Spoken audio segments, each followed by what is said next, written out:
Radio Cooks presenta Podcast Edición Especial, con la colaboración de Stay Active y Nutriciencia.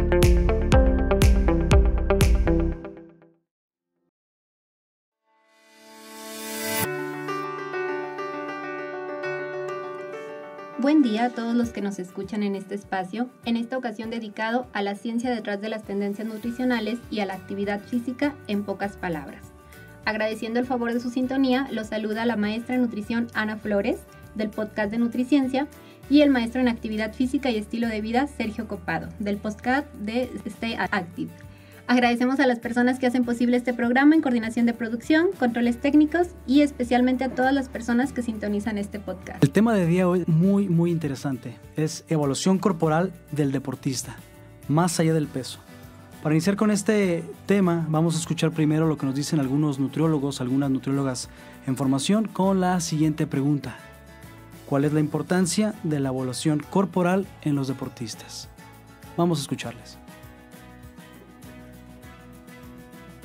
Pues muy bien, ya nos dicen estos futuros nutriólogos cuál es la importancia de la evaluación corporal en los deportistas. Aquí vamos nosotros a aclarar algunos conceptos. De repente pues les preguntamos evaluación corporal y a veces nos vamos más a la composición corporal. Vamos a ver que pues evaluación corporal es un término muy completo que incluye pues mucho más que esta composición corporal. Es algo de que está dentro de, pero vamos a ver qué tanto nos incluye.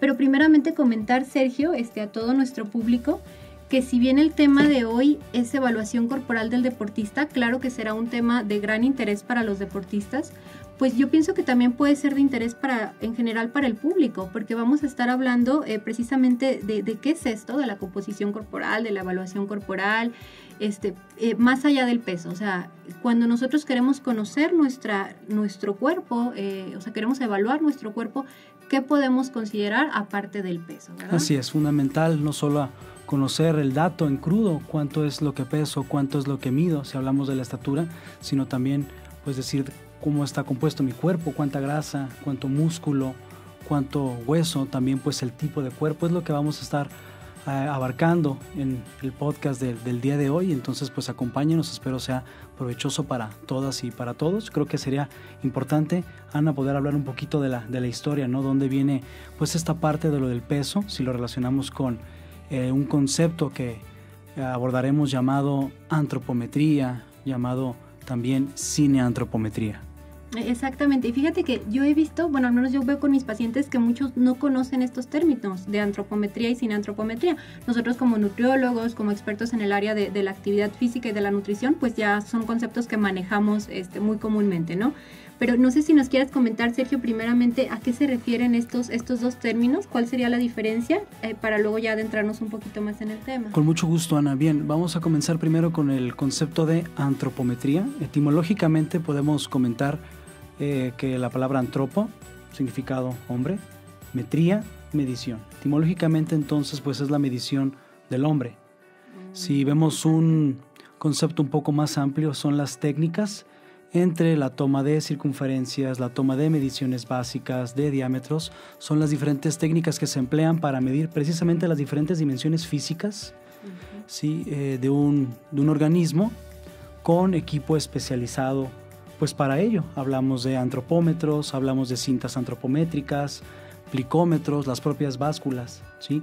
Mientras entonces la antropometría es la técnica, la quinantropometría, o también llamada cineantropometría, es el área de la ciencia, ¿sí? Una definición un poco más amplia es el área de la ciencia que tiene que ver con el estudio de la medición, no solo del tamaño, es por eso que este tema muy interesante, más allá del peso.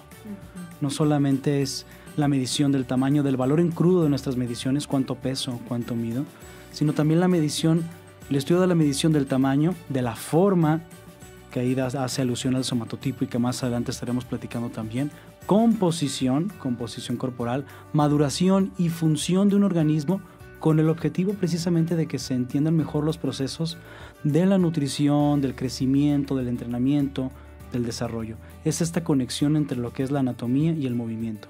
Etimológicamente podemos decir que cineantropometría es por el prefijo cine o el prefijo kin, movimiento, la medición del hombre en movimiento. Entiéndase que no va a estar el licenciado en nutrición, la nutrióloga en una pista de atletismo, trotando tras el corredor y tomándole ciertos pliegues, ciertas circunferencias. No, no es así. Entonces, pues bueno, es importante primero clarificar estos conceptos. Uno es la técnica, la antropometría, y la sinantropometría como un área de la ciencia. Fíjate qué interesante. Hay personas que, bueno, incluso pues nosotros antes de estudiar estas licenciaturas, estas maestrías en las que estamos especializados, pues hay veces que solamente conocemos el peso y la estatura, ¿no? Eso es lo que la mayoría de la gente conoce. Y pues aquí nos damos cuenta que no, o sea, realmente existen muchísimas mediciones, ya lo comentabas tú, también las circunferencias, los diámetros, los pliegues, y a partir de esos pues surgen también diferentes cálculos, diferentes técnicas que podemos utilizar para evaluar a profundidad, ya lo decías, la forma, la composición, o sea, sacar diferentes pues sí, diferentes estudios o diferentes análisis del cuerpo humano. Entonces, pues está muy interesante, y esto, como decías, es de utilidad sobre todo para los deportistas, pero pues también para la población en general. Se ha visto que diferentes mediciones o diferentes índices se han relacionado mucho al estado de salud de las personas. Entonces hay gente que simplemente se pesa y dice, ay, peso tanto, ya peso mucho, ya peso poquito, y quieren evaluarse y quieren saber cómo están de acuerdo al peso, y pues no, o sea, ya vimos que es toda una ciencia, ¿no? Esto de medirnos, de saber cómo está nuestro cuerpo. Y fíjate que me puse a revisar de dónde surgió todo esto. O sea, ya vimos ahorita que es una ciencia con muchísima historia, ¿no? O sea, con muchísimos avances, pero ¿de dónde surgió? O sea, ¿a quién se le ocurrió empezar a medir a las personas y pues empezar a ver que esto tenía relación con otros aspectos de la vida, ¿no? Fíjate que de acuerdo a lo que leí, esto empezó desde más o menos 1830. Hubo una persona francesa que se le ocurrió empezar a investigar porque unas personas eran más altas que otras. Entonces esta persona se dio cuenta que si bien había factores biológicos que tenían que ver, por ejemplo que personas que vivían en un lugar pues medían más que personas que vivían en otro lugar, se dio cuenta que también tenía que ver con factores socioeconómicos. O sea, por ejemplo, que la gente que tenía más dinero medía más, o la gente de un estatus socioeconómico mayor medía más que la gente de un estatus socioeconómico menor. O que la gente que tenía más estudios también medía más que la que tenía menos estudios. Entonces empezó a ver pues qué pasaba, ¿no? O sea, decía, bueno, pues qué tiene que ver el dinero con la estatura, ¿no? Y llegó a la conclusión pues que tenía que ver con la alimentación. O sea, la gente de mayor dinero, que normalmente tiene también mayores estudios, pues se alimentaba mejor y entonces alcanzaba una mayor estatura. Entonces se pudiera decir que fueron como de los primeros análisis que se hicieron en ese caso de la estatura. Años después, más o menos en 1970, empezó a haber también un debate sobre si los esclavos en Estados Unidos estaban bien alimentados o no. Entonces había quienes decían que sí, quienes decían que no. Entonces a alguien se le ocurrió, dijo, bueno, pues vamos midiendo su estatura, ¿no? Dicen que la estatura tiene que ver con lo que comen, pues vamos viendo cómo está su estatura. Entonces midieron su estatura y bueno, llegaron a la conclusión de que los adultos o adolescentes ya mayores sí estaban bien alimentados. O sea, su estatura era adecuada, era ligeramente menor a la del resto de los estadounidenses de ese lugar. Pero los niños sí estaban presentando un retraso en su crecimiento. Entonces se dieron cuenta que en esos lugares a los niños se les alimentaba muy mal. Y ya al llegar a la adolescencia, que se les ponía a trabajar, entonces ya se les daba más alimento. Y entonces ya lograban recuperar algo de su estatura. No al 100%, pero sí lograban recuperarlo. ¿A qué va todo esto? O sea, el punto es que a partir de ahí se le empezó a dar gran importancia al estudio de las mediciones, en este caso de la estatura. O sea, se empezó a ver que a partir de medir la estatura de las personas se podían descubrir otras cosas, o sea, que realmente era importante.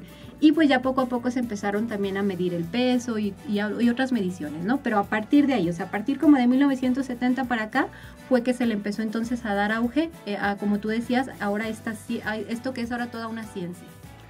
Y no fue hasta 1974, a propósito ahorita que comentas de los años 70, cuando se propone este concepto, ¿no? Ya antes comentado, de quinantropometría. Años atrás, por allá del 1966, se introdujo el término quinantropología, ¿sí? Como aquella pues que estudia la importancia del movimiento en el ser humano. Y bueno, este contexto histórico, insisto, muy, muy interesante, dado que por allá del siglo XVII se utilizó el concepto de antropometría, por allá del siglo XX, todavía 3 siglos Después tomó mucho auge este concepto, sobre todo ya en el medio de la actividad física, ¿no? Pero bueno, es lo que podemos comentar históricamente sobre la antropometría, la quinantropometría, las fechas en las cuales se proponen estos conceptos y, como tú dices, ¿no? Ya la importancia de ciertas variables antropométricas desde el punto de vista nutricional y la parte de la actividad física. Uh-huh. Sí, realmente ahorita pues se utiliza ya más a nivel de la salud y sobre todo ha tomado mucho auge a nivel del deporte.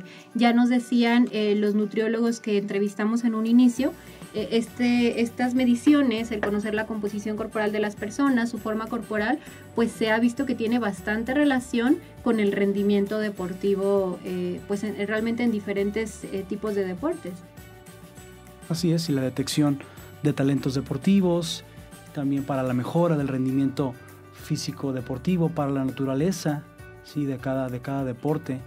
Aquí viene pues un ejemplo de que no solamente se ve beneficiado el deportista con aumentos de la masa muscular, ¿no? Este tejido metabólicamente activo, aquel que provee la fuerza, la potencia, sino que también es importante pues saber que hay deportes que por naturaleza se ven beneficiados por aumentos pues no solamente de la masa corporal, sino también de la masa grasa, ¿sí? Hablamos de judo, hablamos de deportes acuáticos como pruebas de vela, o algunos deportes de pista y campo, por ejemplo los lanzamiento de disco, lanzamiento de jabalina, se ven beneficiados al rendimiento físico deportivo cuando hay aumentos, sí, no solamente de la masa muscular, sino, insisto, también de la masa corporal y de la propia masa grasa. De ahí una de las importancias que tiene la evaluación corporal y no solamente pues la toma de la masa corporal, cuánto peso, que sea más allá del peso. De ahí la importancia que tiene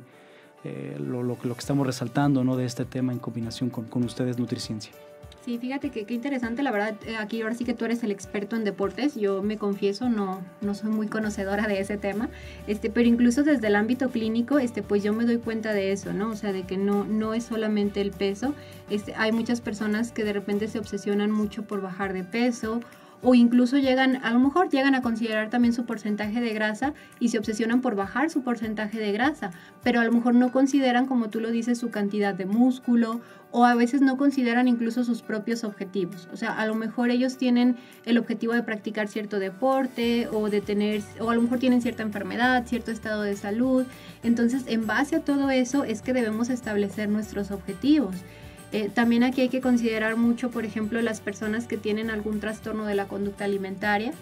De repente queremos como profesionales ayudarlos a que logren ciertas metas, pero pues también hay que ver cómo está su situación psicológica.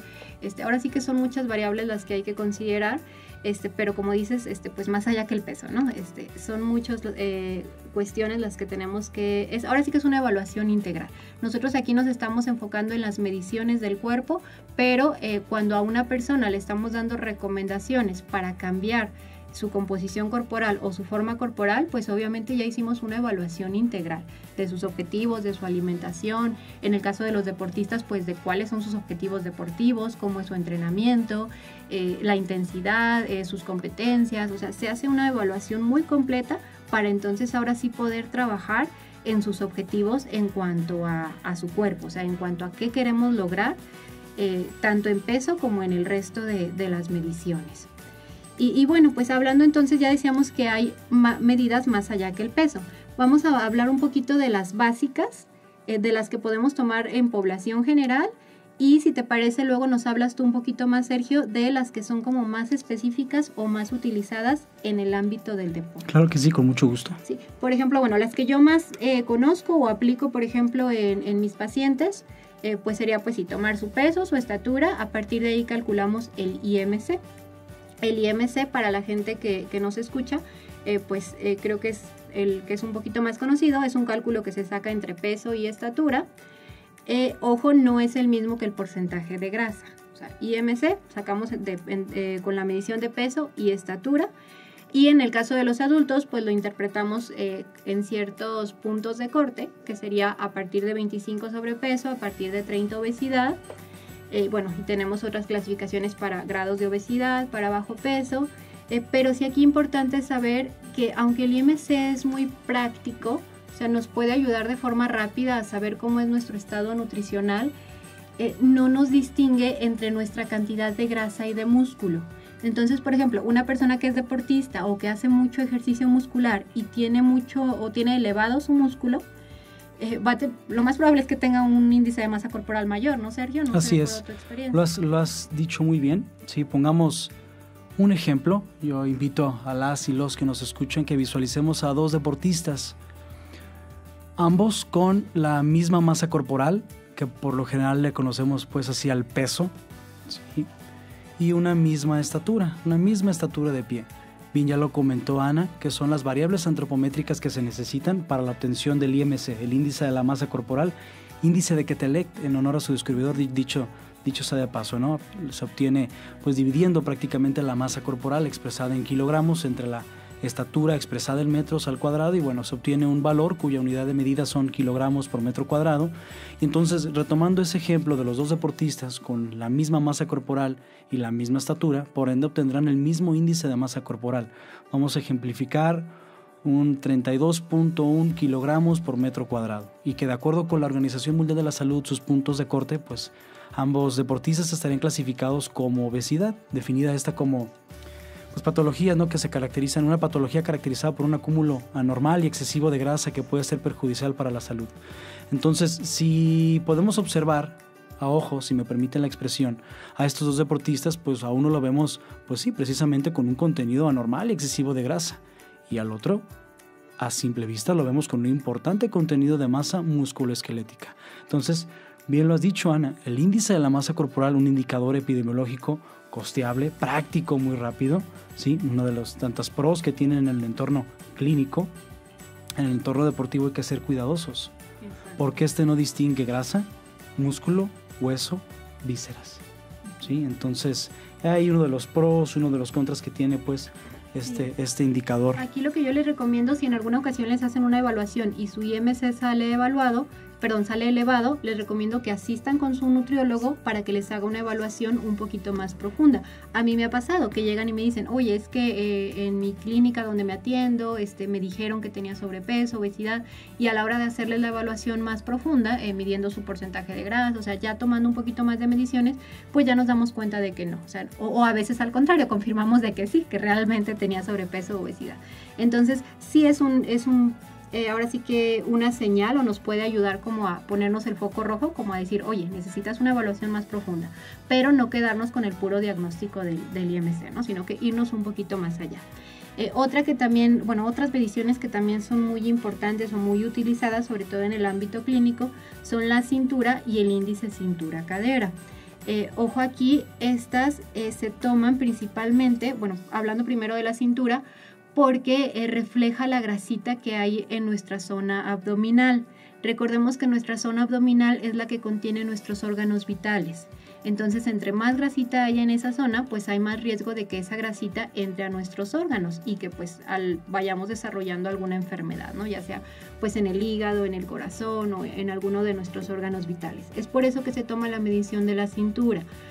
Aquí yo me imagino que pues en ciertos deportes, pues, o no sé, en ciertas situaciones también puede haber algo de músculo en la zona abdominal, pero pues yo pienso que es más que nada grasita, ¿no, Sergio? Ahí tú qué nos dirás, ¿qué tanto afecta esto de la cintura en el caso de los deportistas? Bueno, forma parte, ¿no?, estos indicadores de riesgo cardiometabólico, el índice cintura-cadera, el índice cintura-estatura, solamente por citar otro indicador de riesgo cardiometabólico, forma parte, ¿no?, de la evaluación antropométrica integral del deportista.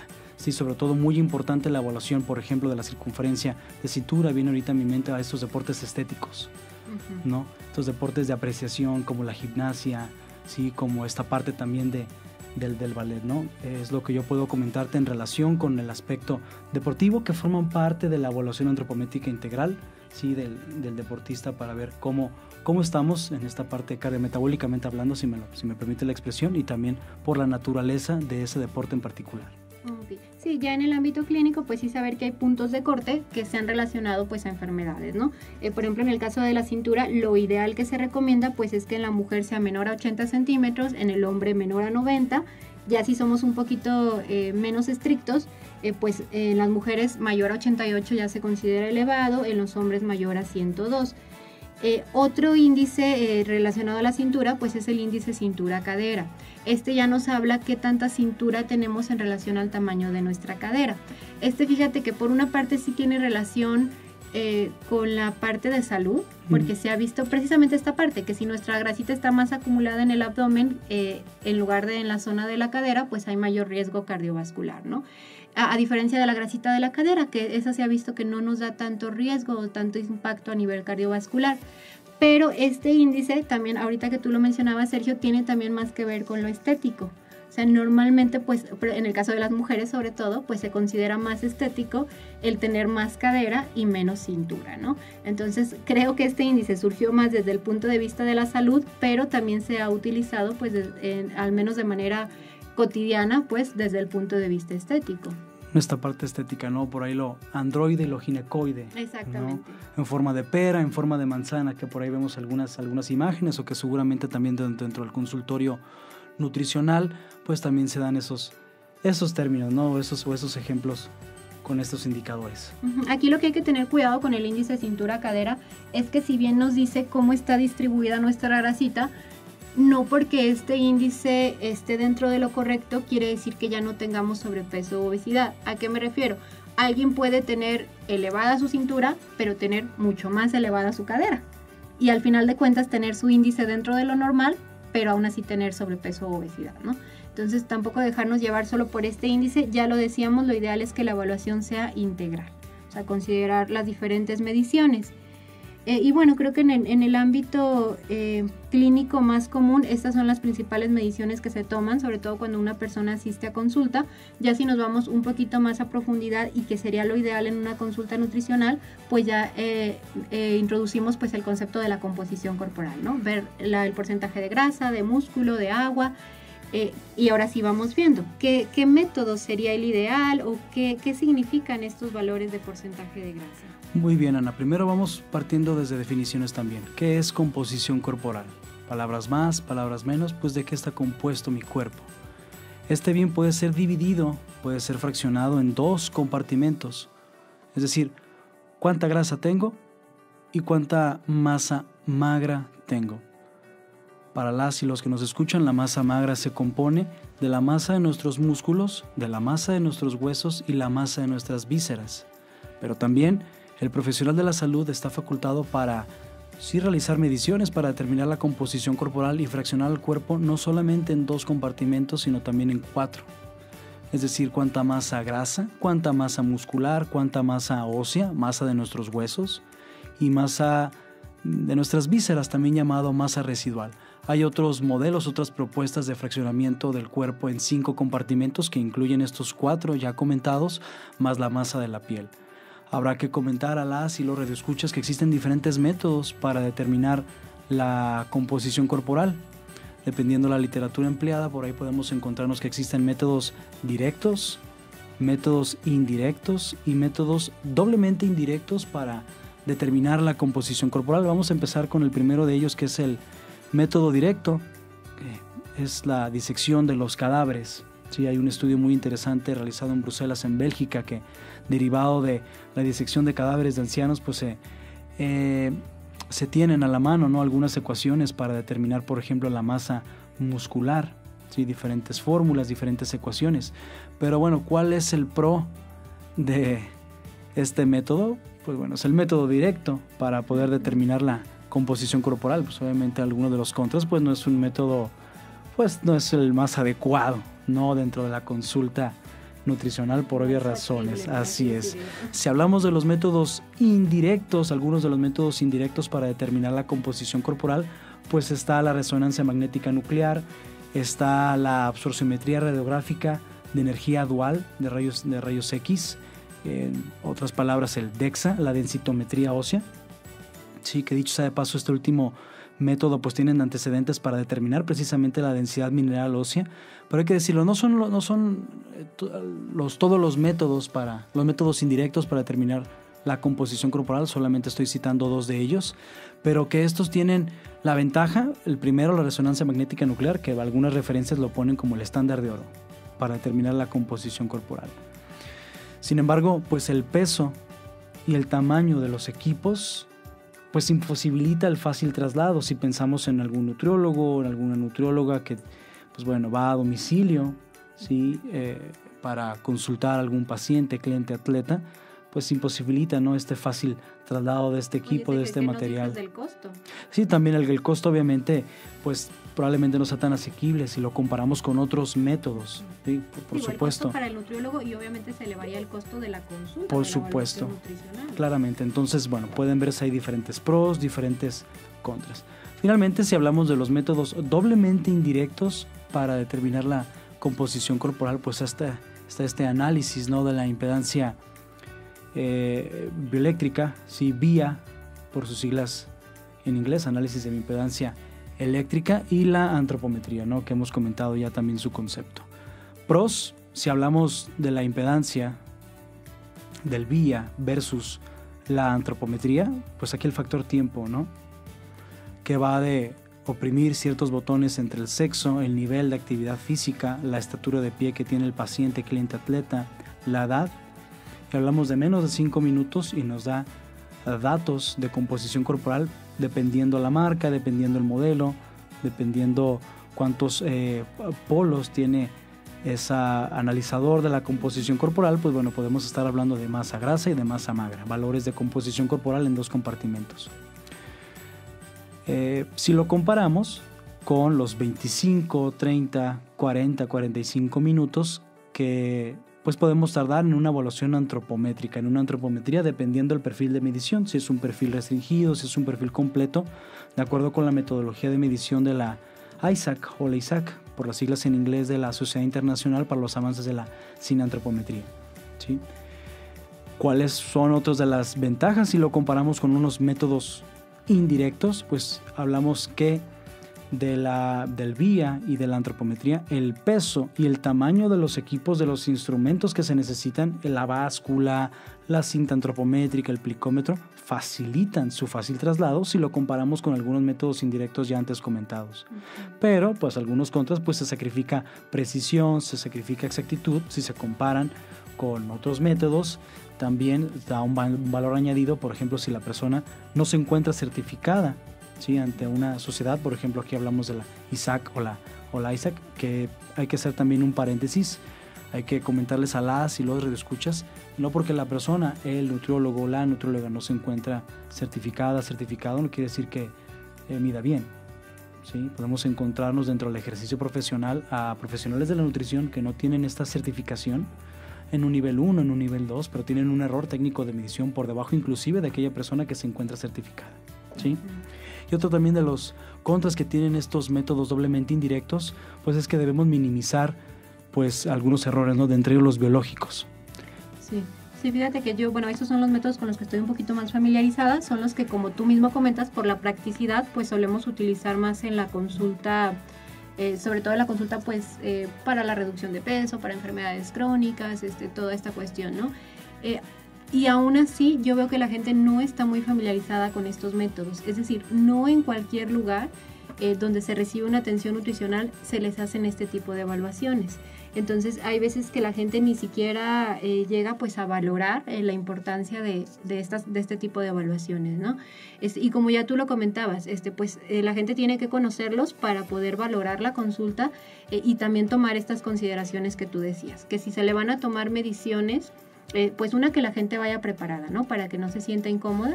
Lo más probable es que se le pida que vaya, pues en el caso de la mujer, con una blusita de tirantes, con un shortcito, para que le puedan tomar su circunferencia, sus pliegues, en el caso de la plicometría, y que sepa que pues no va a ser tan rápido, que va a ser un poquito tardada las mediciones.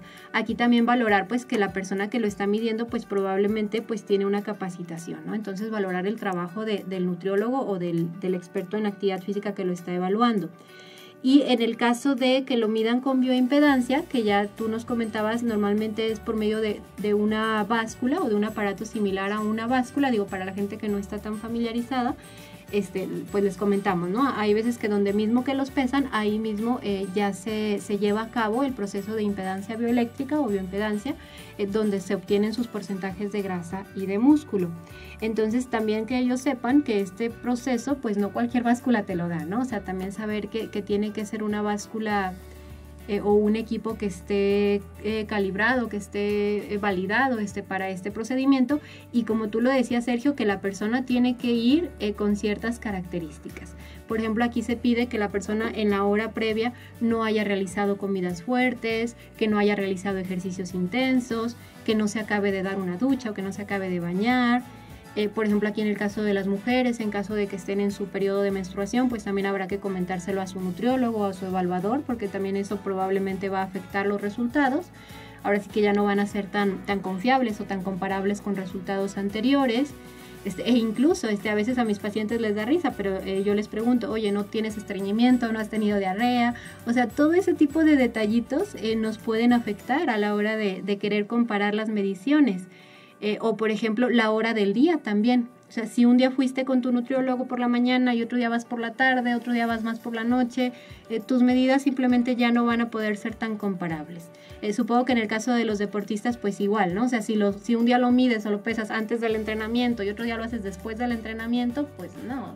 Lo has dicho muy bien, ¿sí? Antes de llevar a cabo una evaluación antropométrica deben cuidarse muchos aspectos, deben darse indicaciones muy puntuales al paciente, cliente, al deportista, al atleta, la vestimenta, pues evitar estas cremas, estas lociones corporales, porque puede dificultar la marcación de los sitios anatómicos de referencia para los pliegues, para las circunferencias, pero obviamente también cuidar la hora de las mediciones, así es, poder respetar en la medida de lo posible que sea la misma hora de las mediciones, poder minimizar, nuevamente comentamos, estos errores biológicos, pues el evitar que llegue a la evaluación antropométrica después de haber realizado ejercicio extenuante, deshidratado, o después de darse un baño, ¿sí?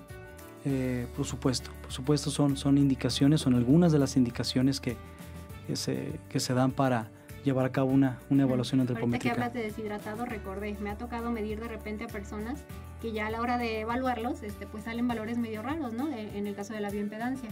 Y a la hora de preguntarles resulta que el día anterior se fueron de fiesta, se tomaron pues varias tequilitas o varias cervezas, y pues sabemos que eso nos provoca una deshidratación bastante severa, ¿no? Así es. Entonces, pues todo eso, no, o sea, si van a hacer eso, de a tiro al día siguiente no conviene realizarse una evaluación, porque pues todo eso va a afectar bastante las mediciones. Así es, importante también hacer mención a las y los profesionales de la salud, de la nutrición, de la actividad física y del deporte, pues la lectura del instructivo, ¿no? Cuando a veces adquirimos alguna báscula, algún analizador de la composición corporal, claramente ahí lo especifica, ¿no? Que pues ahí la báscula te va a detectar cuando la persona tiene un menor contenido de agua en el cuerpo, va a dar como un resultado un mayor porcentaje de grasa y viceversa. Entonces, pues insistimos, ¿no? La importancia de minimizar los errores biológicos y dar esas indicaciones muy puntuales antes de llevar a cabo tal o cual método para determinar la composición corporal. Oye, Sergio, y algo aquí creo que también importante que la gente sepa, o sea, ya les dijimos que no solamente es el peso, ¿no? Que también hay otros valores, ya dijimos porcentajes de grasa, cintura, diferentes valores. Ahora, también que la gente sepa que la forma de interpretar estos valores es diferente según la situación de cada uno. O sea, por ejemplo, yo ya les decía, la cintura para los hombres, la cintura para las mujeres, en el porcentaje de grasa, en la cantidad de músculo, también hay clasificaciones según, ahora sí que aquí no solamente según hombre, según mujer, sino que ya hablando de deportes, pues también según el tipo de deporte que practican, ¿verdad? Por supuesto, Ana, por supuesto, se puede ver en la literatura disponible diferentes valores ideales, me gusta más hablar de valores saludables, de porcentaje de grasa, porcentaje de tejido adiposo para los diferentes deportes, pero algo también muy interesante que para cada deporte según la posición de juego. Eso también es algo fundamental, Las necesidades macronutrimentales, micronutrimentales, de hidratación, de ergogenia, hablándose de suplementos, ¿sí? De educación y nutrición, no serán las mismas dependiendo del deporte. Hay deportes que son de conjunto, deportes por equipo. Hay otros deportes que son de combate, que son deportes individuales, deportes de precisión, deportes estéticos, deportes de apreciación. Entonces, sí, nos encontraremos diferentes valores para cada deporte, pero dicho sea de paso, de ese determinado deporte según la posición de juego que se desempeña. Viene ahorita a mi mente los valores establecidos por la Federación Internacional de Fútbol Asociación, la FIFA, ¿no? Para el fútbol soccer, el fútbol asociación, ¿sí? Que nos mencionan tanto porcentaje, recuerdo ahora 9% como un valor ideal de porcentaje de tejido adiposo para los guardametas, para los porteros y para los defensas. Hablamos de un 8% para los mediocampistas que están, como el nombre lo indica, en la parte pues central del campo, del terreno de juego, y un 7% para los que son ofensivos, para los que son delanteros. Entonces vemos pues que aún así para un deporte en específico hay diferentes valores de porcentaje de tejido adiposo según la posición de juego, la posición de desempeño. La importancia de asistir con el profesional de la salud. No se trata de que cada quien busque solo su valor y trate de llegar a él, o gente que no es deportista que trate de llegar a este porcentaje sin ser deportista. No, o sea, esto que estamos diciendo pues es para que ustedes se den una idea, pero aquí la importancia de personalizar. O sea, de que si ustedes quieren practicar un deporte o ya lo practican y quieren mejorar su estatus corporal para ese deporte, pues asistan con el profesional, tanto su nutriólogo como su especialista en actividad física. Qué excelente comentario has dado, porque dentro de un equipo deportivo es la importancia que tiene la coordinación en la atención nutricional, ¿no? El poder coordinar, valga la expresión y la redundancia, los esfuerzos nutricionales con otras ciencias aplicadas al deporte. Y es que podemos encontrarnos que en el mundo del deporte hay ciertos entrenadores de diferentes disciplinas deportivas que, basados en jugadores exitosos de ese deporte en particular, llegan con el nutriólogo, ¿sabes qué? Quiero que mi deportista tenga el mismo porcentaje de grasa, el mismo porcentaje de músculo que este deportista, ¿no? Que este futbolista famoso, que este basquetbolista famoso. Y pues después entrenador, deportista, se visualiza, ¿no? Como si fuera, valga la expresión, como un caballito de Calandria, ¿no? Que nada más está viendo el objetivo de ese tal porcentaje de tejido adiposo, tal porcentaje de masa muscular, cuando debemos de poder establecer con el entrenador, con el deportista, rangos de valores de composición corporal que sean compatibles con un rendimiento físico deportivo, un desempeño físico, pero compatibles con un estado de salud. Muy importante este comentario. Y con la genética de la persona también, ¿no? O sea, porque de repente yo sé que para ciertos deportes se recomienda más cierta estatura, pero también, o sea, dependiendo de la persona, pues será su capacidad o ahora sí que su potencial de todo esto, ¿no? Sí. De estatura, de porcentaje de grasa, de músculo. O sea, si bien el ejercicio y la nutrición pueden lograr bastante, pues también ya cada uno, de acuerdo a nuestros genes, pues tenemos ciertas características. Así Entonces es. También de ahí la importancia pues de personalizar los objetivos para cada persona. Y bueno, también algo que mencionabas, igual para retomarlo un poco, Sergio, al principio, era esto del somatotipo, que creo que es un término todavía menos conocido por la mayoría de las personas. No sé si nos puedas comentar un poco en qué consiste o a qué se refiere. Sí, claro, con mucho gusto. Como habíamos comentado del concepto de cineantropometría, ¿sí? A esta área de la ciencia que tiene que ver con el estudio de la medición del tamaño, es decir, los valores en crudo. Ya platicamos de la cintura, ya platicamos de la estatura, ya platicamos de la masa corporal, los valores en crudo. Pero también está la composición, ya también lo hemos abordado en esta parte de la composición corporal, pros y contras, la utilidad en el entorno clínico, la utilidad en el entorno deportivo, pero también dentro de este concepto de la cineantropometría está la forma.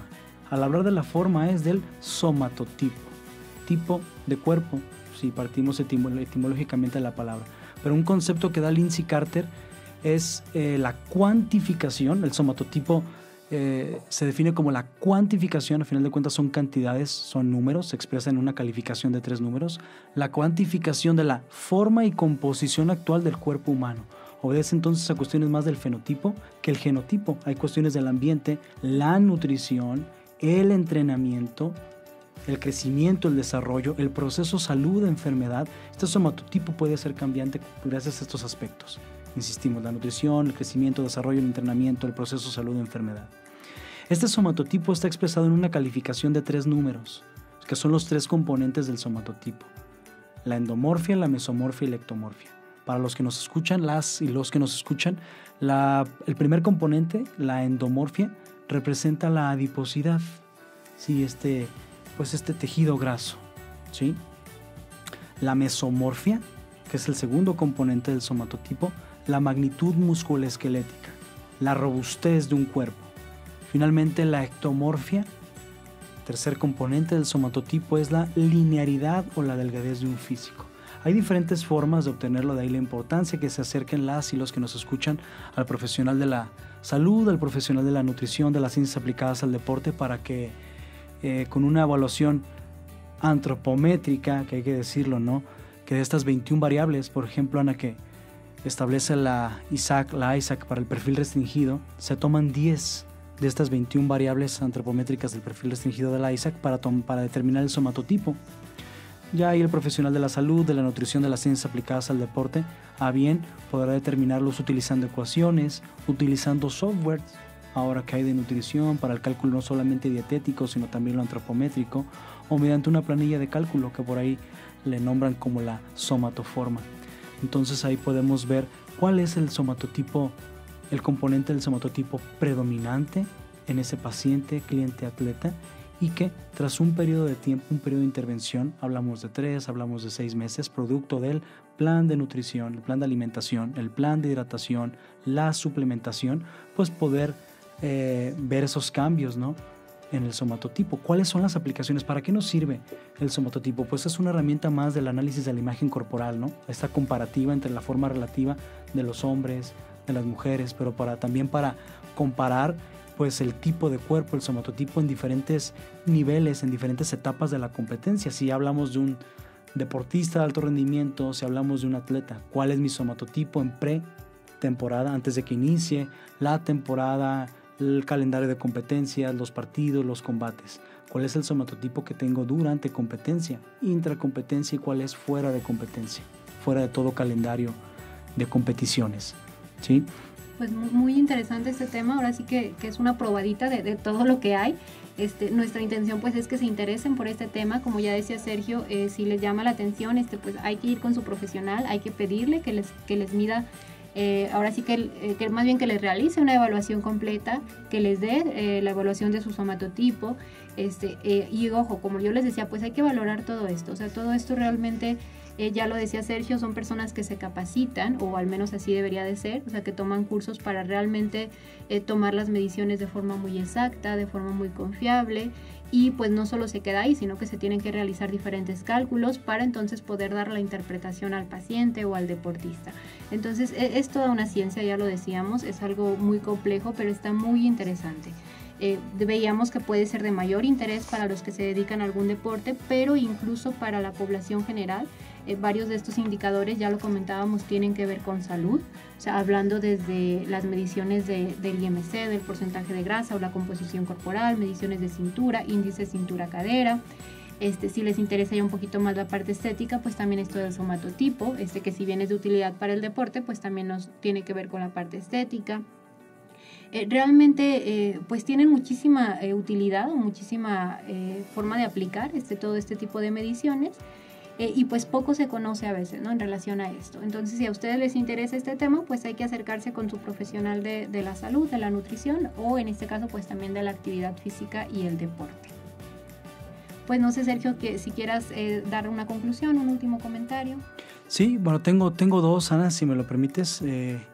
Pues la importancia de la evaluación integral al paciente, al cliente, al atleta, ¿no?, dentro de este modelo del proceso de atención nutricional, porque también estoy hablando con una colega, ¿sí?, en que al paciente, al cliente, al atleta, al deportista de alto rendimiento, pues no solamente está esta parte de la evaluación dietética, sino también, como nos atañe el tema, la evaluación antropométrica, y no solo el peso, que sea más allá del peso, determinar su composición corporal, determinar su somatotipo, sus indicadores de riesgo cardiometabólico que también por ahí hablamos, de las mediciones en crudo, el valor de la circunferencia de cintura y la manera de que lo podemos interpretar, ¿sí?, la evaluación bioquímica, la evaluación del propio deporte, de tal manera que puedan pues emitirse diagnósticos nutricionales, en este caso si hablamos del modelo del proceso de atención nutricional que algunos de las y los colegas de nutrición lo emplean dentro de su ejercicio profesional, y que esto también ayude, ¿no?, junto con el motivo de consulta,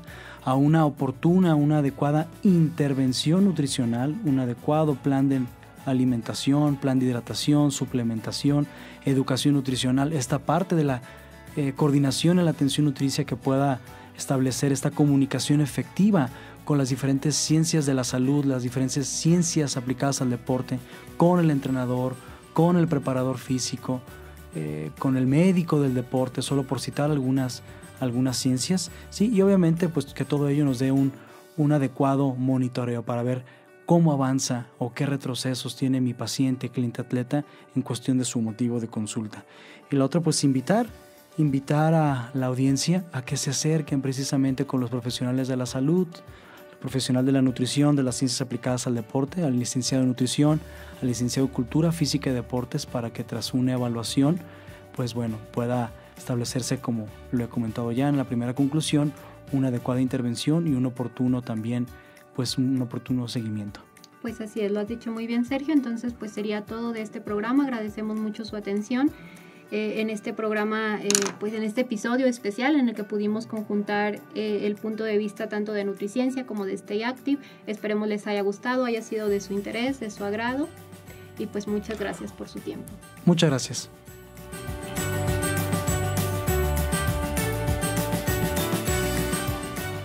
Radio Cooks presentó Podcast Edición Especial.